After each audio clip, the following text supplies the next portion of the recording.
My name is Leah Jennings. I'm 33 years old, and I've worked at Warner Services Co. for the past 5 years as a senior financial analyst. Most people wouldn't call it exciting work, but I'm proud of what I do. Numbers are my language, and I have a photographic memory for them. It's not a humble brag, I swear. It's just the way my mind works. I can glance at a spreadsheet and instantly spot discrepancies. It's like a gift, or maybe a curse, depending on the day. I spend most of my time hunched over Excel files, sifting through financial reports, and making sure everything adds up. There's something calming about it. Everything is black and white, no ambiguity. If the numbers don't match, you fix it. Simple. At Warner, we consult with businesses to improve operational efficiency, and that means audits are a huge part of what we do. My team's role is critical. We're responsible for ensuring financial accuracy across the board. We might not always get the recognition we deserve, but we're the ones who make sure companies don't get caught in financial scandal. If you ever hear about a company being audited for fraud, trust me, you won't be hearing about the people who made sure it didn't happen in the first place. But of course, there's one person at Warner Services who gets all the attention, the CFO, Benjamin Hartwell.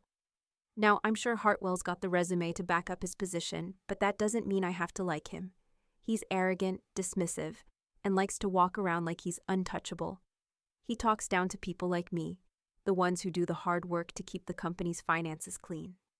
Every time I catch him eyeing one of my spreadsheets and making a snide comment, I bite my tongue and keep my mouth shut.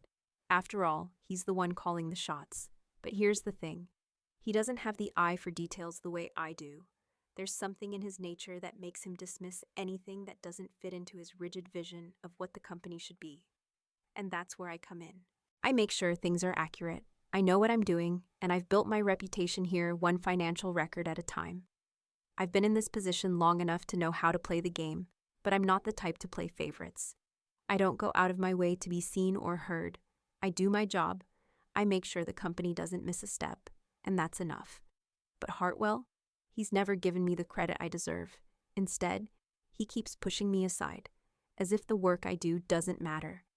Every time he gives me one of those sideways glances or dismisses my suggestions in meetings, I just smile and nod. But inside, it's hard to ignore the frustration that builds up. And I'm not the only one who feels this way. The audit team is a small group of us, about 4 people in total, and we work like a well-oiled machine, quietly keeping things in line. But it's hard to keep the peace when someone like Hartwell keeps pulling rank, making decisions that don't make sense, and disregarding the actual work we do. The tension in the office is palpable, and I can feel it every time I walk into the room. I used to think I could rise above it, but lately, I've started to wonder if it's time to do more than just keep my head down. Things have been getting more and more frustrating, and I can't help but feel like I'm being taken for granted. I might not show it on the outside, but internally, I'm starting to question how much longer I'll keep letting Hartwell and the rest of the company overlook me. It's about to get a lot harder to stay quiet. The office was quiet that Tuesday morning. The hum of fluorescent lights above and the soft clicking of keyboards around me made it feel like any other day. But when I got the email from Benjamin Hartwell's assistant, requesting that I meet him in his office, I knew something was off. It wasn't unusual for Hartwell to pull people in for quick updates or meetings, but something about the timing felt different. I grabbed my notepad, straightened my blouse, and made my way down the hall to his corner office. Hartwell's door was slightly ajar, his silhouette visible behind his desk. He didn't look up as I entered, so I stood there for a moment, waiting for him to acknowledge me. "Leah, sit," he said, without glancing up from his computer screen. I took a seat, doing my best to mask the anxiety creeping up my spine. My mind raced, wondering what this was about. Had I missed something? Did I make a mistake in one of the reports? The thought of disappointing him, though I couldn't imagine why he'd care, made my stomach turn. He finally looked up, a smirk creeping across his face. "I wanted to inform you about some changes regarding the quarterly audit," he began, his tone casual but with a hint of condescension. "After careful consideration, I've decided to remove you from the audit team." I blinked, my mind struggling to process the words. Remove me from the audit team? I had spent years making sure everything in our financial reports was airtight, and now Hartwell was telling me I wasn't good enough to be a part of the team. Kevin Thompson will be taking your place, he continued, as if this were all part of the most natural course of events. He's a fresh perspective, and I think it will be good for him to get more experience with the audit process. He's just the right fit for this role. I sat there, numb, as his words washed over me. Kevin Thompson, the guy who had only been with the company for 6 months, the guy who could barely keep up with a basic spreadsheet, the guy who had been trained in the most generic financial methods and hadn't shown any of the initiative I had. You'll still be contributing in other ways, Hartwell added with a dismissive wave, but I think this will be the best move for the company. I clenched my hands together, focusing on the tightness in my grip to keep my composure. On the outside, I nodded politely, keeping my expression neutral. Inside, though, my pulse raced. I had worked my ass off to get to this point. I had spotted discrepancies others had missed, made suggestions that had saved the company millions, and now Hartwell was telling me I wasn't needed, and he thought replacing me with Thompson, a less experienced hire, would help? You're sure this is the right decision? I asked, my voice carefully level. Given my experience with the audits, he leaned back in his chair, his gaze cold as he regarded me. It's about moving the team forward. Thompson is more adaptable. I think you'll agree, Leah, that sometimes people with more experience can get too comfortable, too rigid in their ways. His words hit me like a slap. It wasn't about performance. It was about something else, something personal. The thought of challenging him on the spot crossed my mind, but I knew better. He had made it clear many times that dissent wasn't tolerated. In this company, your place was defined by who you could stand behind, not what you could do. I swallowed the bile that rose in my throat and forced a smile, the kind that didn't reach my eyes. Of course, I understand. Hartwell nodded, completely unaware of the storm brewing in my mind. I'll make the formal announcement tomorrow. You can wrap up your current work and then transition over to your new assignments. As I stood to leave, the weight of the conversation hit me all at once. I wasn't just being removed from the audit team, I was being sidelined, replaced, and by someone who didn't have the first clue about what it took to keep this company's finances in check. I left Hartwell's office, my heart pounding in my chest. I had expected a lot of things, some praise for my hard work, maybe even a new project. But this was a betrayal, a professional slap in the face. And as I walked back to my desk, I made a quiet vow to myself. If Hartwell and Thompson thought they could push me aside, they had another thing coming. I would watch from the sidelines, yes, but I wouldn't just sit idly by. I would make sure they saw what they were missing. The days following my meeting with Hartwell felt like an endless loop of frustration. Kevin Thompson had already started taking charge of the audit team, though I couldn't bring myself to call it leadership.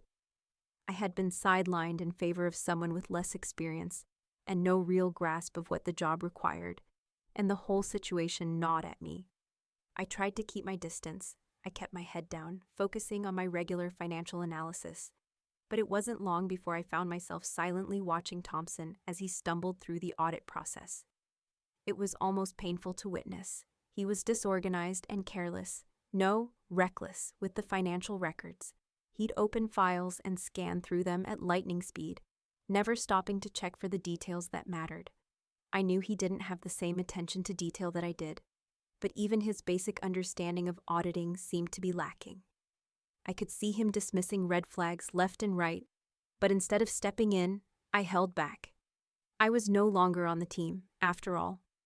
I watched as Thompson and his team sat around a conference table, debating over contracts and vendor payments. They argued over details I knew were crucial, but Thompson just shrugged it off. "We're overthinking it," he said, his voice nonchalant. "Everything looks fine. Move on." But I couldn't shake the feeling that something wasn't right. As I sat at my desk, I scanned through the financial documents on my screen. A sudden unease washed over me. Something wasn't adding up.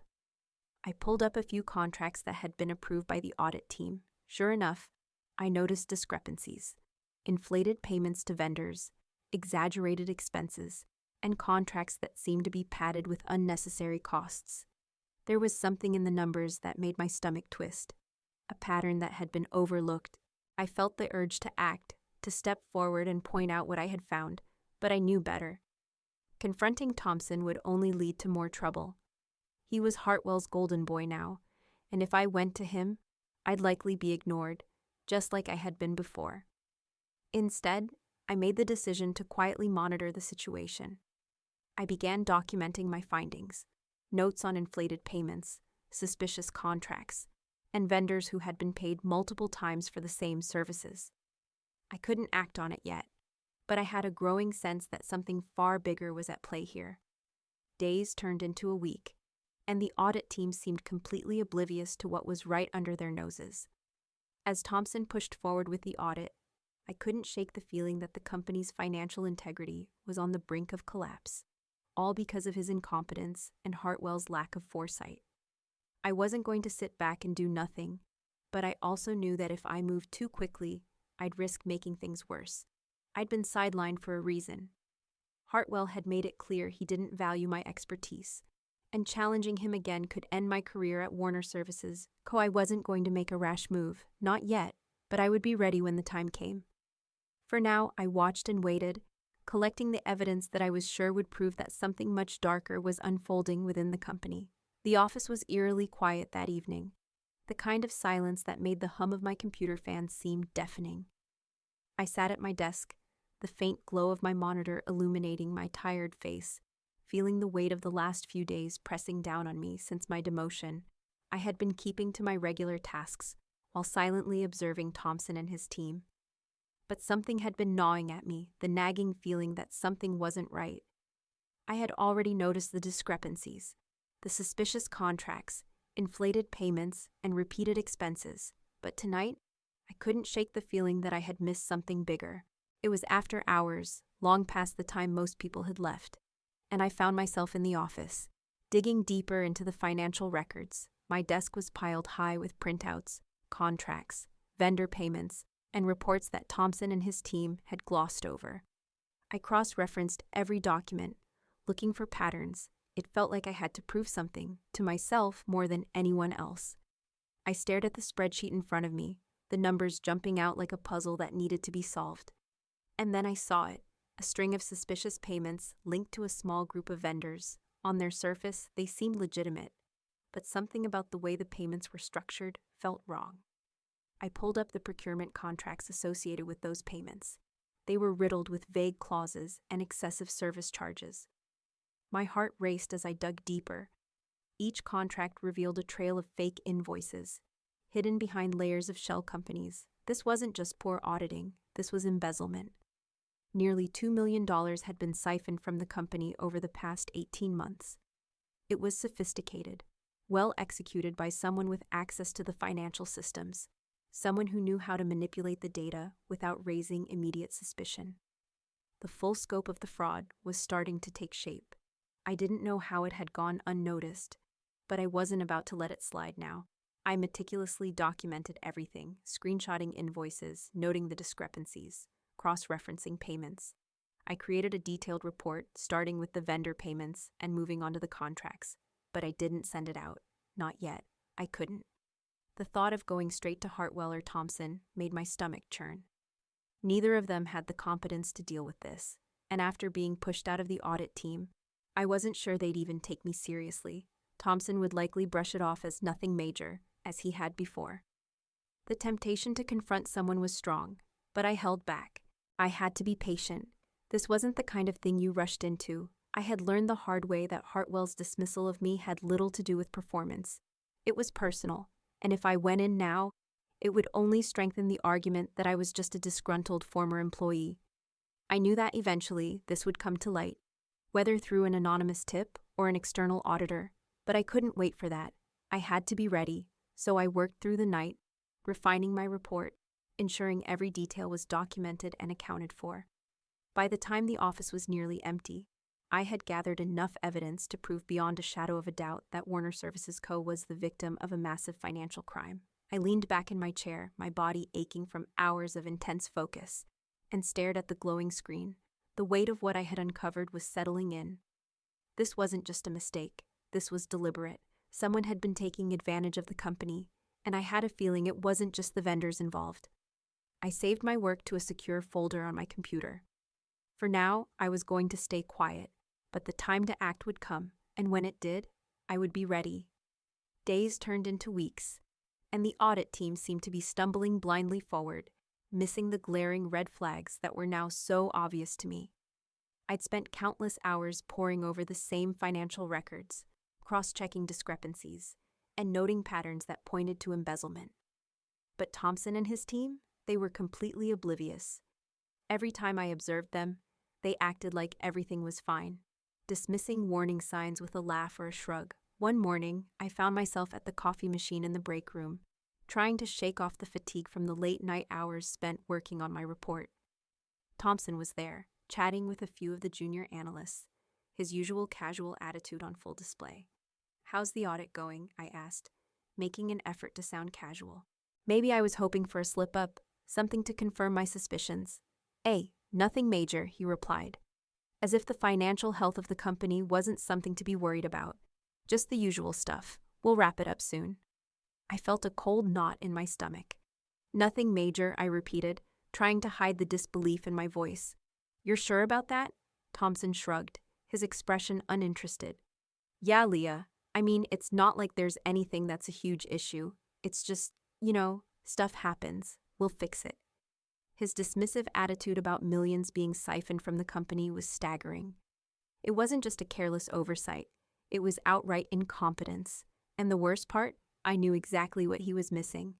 The fraud wasn't small. It was a sophisticated, calculated scheme that could bring the entire company to its knees if it wasn't addressed. As the day wore on, the tension in the office grew heavier. I kept my head down, going through my usual work, but my mind was elsewhere, constantly circling back to the fraud. I'd already completed the report, documenting every single discrepancy with meticulous detail, but I couldn't act on it just yet. Hartwell was still in charge, and he'd dismissed me from the audit team. If I stepped forward now, it would only fuel the narrative that I was bitter about being sidelined.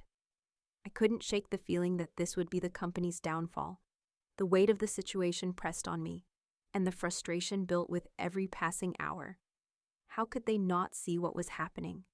How could Thompson and his team brush off what was literally staring them in the face? I spent the next few days quietly observing, noting every misstep and missed opportunity. They were too focused on trivial details to see the bigger picture.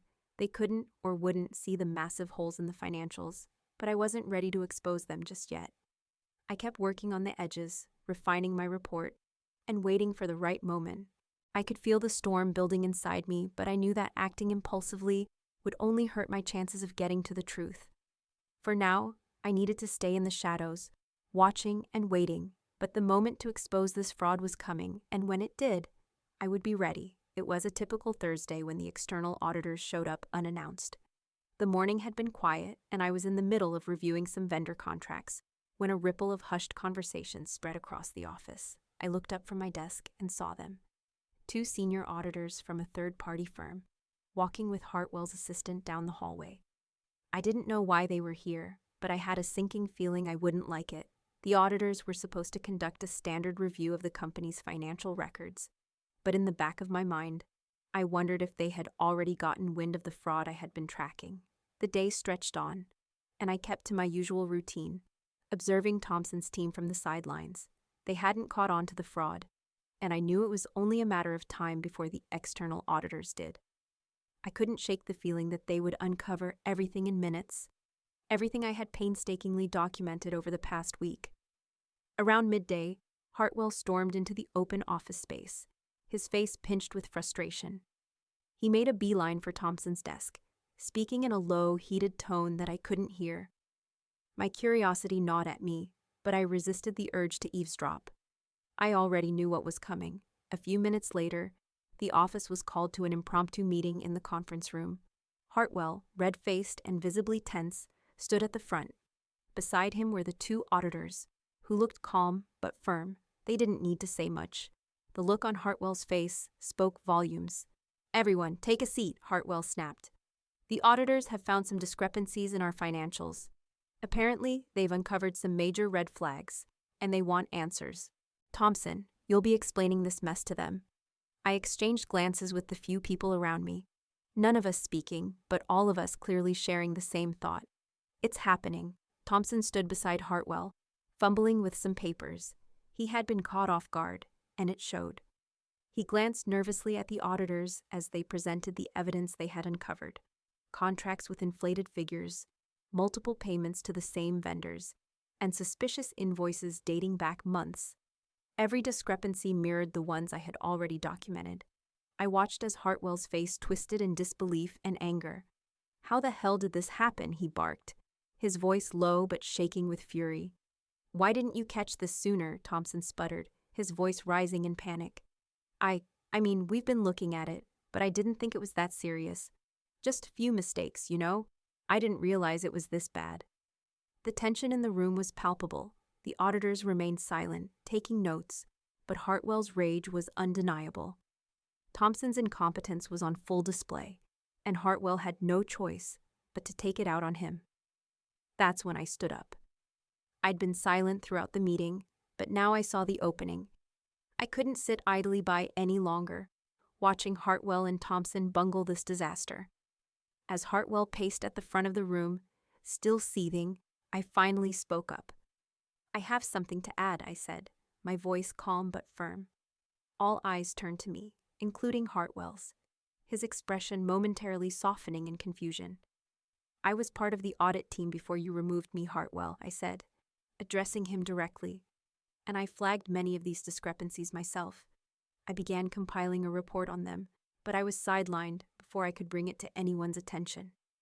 Hartwell's gaze hardened, and his jaw clenched. "Leah, this is neither the time nor the place." "I'm just stating the facts," I interrupted, keeping my tone even. "The discrepancies that the auditors are finding were on my radar long before they became an issue. I can show you my work, if you'd like. I documented everything." The room went dead silent, the weight of my words settling in. Thompson looked like he was about to say something, but he held back, his face turning pale as the reality of the situation sank in. "You were removed from the team," Hartwell said through gritted teeth. This is your problem?" "I was removed from the team," I replied, standing my ground. "But it doesn't change the fact that I knew this was coming. I flagged it, but no one wanted to listen." I could feel the heat rising in Hartwell's face, but I didn't flinch. If he wanted to rage, let him, but I wasn't going to be ignored any longer. The auditors exchanged glances, but they didn't intervene. They were taking notes, not on Hartwell or Thompson's responses, but on the audit trail I had left. Hartwell, now visibly red in the face, finally looked at the auditors, his voice tight. "You, let me know what you need from here. We'll clean this up." I gave a slight nod, but it was clear the balance of power in the room had shifted. Hartwell had lost control, and the realization was sinking in that his decision to dismiss me had cost the company more than just my expertise. I walked out of the meeting room without another word, feeling a strange mix of satisfaction and anticipation. The game had changed, and now I was the one holding all the cards. The tension in the room was palpable as I stood in front of the external auditors, the full report I had painstakingly compiled, clutched in my hands. I had waited for this moment for weeks, months even, and now the time had finally come to reveal the truth. The auditors, two sharp professionals who had already uncovered most of the discrepancies, were focused on my every word. They had been looking at the same numbers I had, and now it was my turn to connect the dots. I didn't hesitate as I laid my 23-page report on the table. "I've been compiling evidence on this fraud for the past month," I began, my voice steady and clear. "What you've uncovered in the last few days is only part of the picture. This scheme is more extensive than you realize, involving nearly $2 million embezzled through a network of shell companies and fake invoices." I glanced over at Hartwell, whose face had gone from tense to downright livid. He was standing at the back of the room, his arms crossed tightly over his chest, eyes darting between me and the auditors. Thompson, who had been standing beside him, looked almost pale as I spoke, the weight of my words sinking in. It was clear that neither of them had been prepared for what I was about to reveal. I continued, outlining the details of the fraudulent payments, the inflated contracts, and the vendors who had been paid multiple times for the same services. I showed the auditors the cross-references and timestamps, the evidence I had carefully pieced together in the silence of the late hours at my desk. I could feel Hartwell's eyes boring into me, but I didn't flinch. This was my moment. The patterns in the data show a clear trajectory, I said, flipping through the pages of my report. If this hadn't been flagged, the company could have faced severe financial repercussions, and I doubt Thompson and his team would have noticed it before it was too late. The auditors took in the information, exchanging glances, their faces showing quiet admiration for my thoroughness. One of them, a woman named Sarah, leaned forward, pointing to a section of the report. "Leah, this would have stopped the fraud before it escalated. You're telling us you identified this months ago?" I nodded, feeling the weight of the validation in her words. Yes. I noticed the discrepancies as early as last quarter, but since I was sidelined from the audit team, I had no choice but to watch from the sidelines. Hartwell's face reddened, his fists clenching at his sides. His fury was almost palpable, and I could see his mind working, trying to come up with a response. But before he could say anything, I addressed him directly. "You removed me from the audit team," I said, my voice cutting through the tension. "And I flagged these very discrepancies. But as usual, it was dismissed. You put someone in charge who couldn't see what was happening right in front of him." There it was, the truth I had been holding in for so long. I wasn't angry anymore. This wasn't about personal revenge. It was about accountability, and someone needed to own up to their decisions. Hartwell's eyes narrowed, and his jaw clenched. "This isn't the time to air grievances, Leah," he said, his voice low and dangerous. "We're here to handle the fraud, not your personal vendetta." But I wasn't backing down. "I'm not airing grievances, Benjamin. I'm presenting facts," I said calmly. "You decided to remove me from the team, and in doing so, you missed the biggest issue our company has faced in years. The fraud is here, and it's on your watch." The room grew even quieter. Thompson, who had been shifting nervously, looked like he was about to speak, but one look from Hartwell silenced him. The external auditors, meanwhile, were scribbling notes, completely ignoring the power struggle that was unfolding between Hartwell and me. After a long moment of silence, Hartwell finally spoke, his voice seething with rage, but forced to maintain control. "We'll deal with this, Leah," he said through gritted teeth. "But don't think this means you've won. You've made your point, now let's focus on fixing this mess." I didn't respond. I didn't need to. The auditors had already seen everything they needed to see. It was clear that Hartwell's leadership had led to a monumental oversight, and now it was my turn to make sure that didn't happen again. As I turned to leave, I caught Hartwell's glare from the corner of my eye, but this time I wasn't afraid of it. I had just taken the first step in exposing not just the fraud, but the incompetence that had allowed it to go unnoticed for so long. The room, once filled with tension, now felt like a release, like I had finally, irrevocably shifted the balance of power. It wasn't about winning for me, it was about making sure the company got back on track. The auditors left shortly after the meeting, but I stayed behind. I knew this was far from over. There would be more meetings, more confrontation, and more fallout. But for the first time in months, I felt something I hadn't felt before. Hope, and I was ready for whatever came next. It's a strange thing taking over the office of someone who once looked down on you. I now sat in Hartwell's former office, a spacious corner suite with a commanding view of the city skyline. The air felt different in here, fresher, lighter. It was mine now, not his. The glass walls reflected the early morning light as I sat behind Hartwell's desk, the same desk where so many of my frustrations had begun. The place where I had once been dismissed, where my expertise was overlooked in favor of someone else's arrogance. But all of that had changed. The company was beginning to recover. The perpetrator behind the fraud was arrested, and the internal investigation had finally put things back on track. It wasn't a clean process. There had been a lot of fallout, and not just for Hartwell and Thompson. As I leaned back in the chair, I thought about the path that led me here. I had been so careful not to step on toes, to be the reliable, silent worker in the background, but that had never been enough. It took standing up, taking action, and proving my worth in the face of adversity. Only then did I truly understand how the corporate world worked. The louder the silence, the more it needed to be broken. Thompson had come to me a few days ago, his once cocky demeanor now humbled. He had apologized for underestimating me, and I could see the sincerity in his eyes. He had been swallowed by his own complacency, assuming that the system would always work itself out. Now, he had learned the hard way. "I'm sorry, Leah," he had said. "I should have listened to you." I looked him in the eye and nodded. "Instincts only work if you act on them, Thompson. That's something you're going to have to learn." He had just stood there, taking it in. I knew he would eventually get it. Maybe one day when he rose in the ranks or when he stumbled again, he'd remember that moment and understand what it meant to really see things, not just look at them, but the true reflection was in my own heart. I had once been just another cog in the machine, content to do the work that kept things running smoothly. I had spent so many years quietly toiling away in the background, hoping for a break, but never pushing for one. But now I had taken control. I had done what needed to be done, and the results spoke for themselves. I looked out the window, the city sprawling below me, the sun rising over the horizon. This was my moment, the culmination of everything I had worked for, but it wasn't just about the promotion or the recognition. It was about the integrity I had kept, even when no one else did.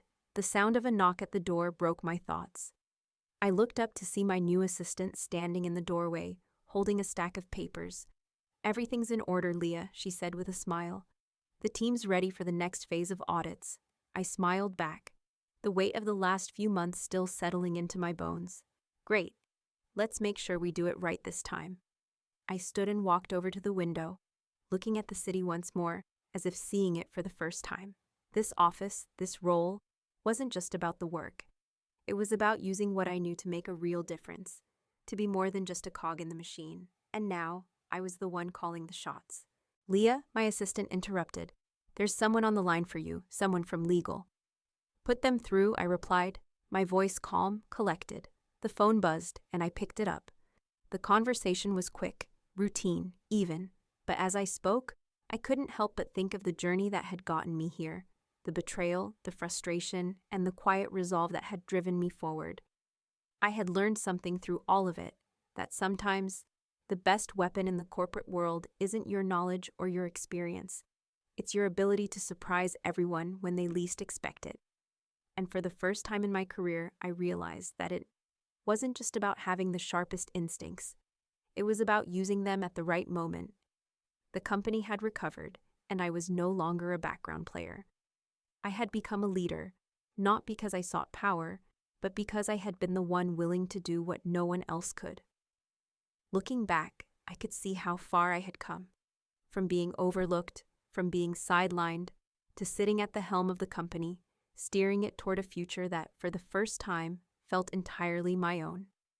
And as the phone call wrapped up, I couldn't help but smile. The surprise? It had worked. The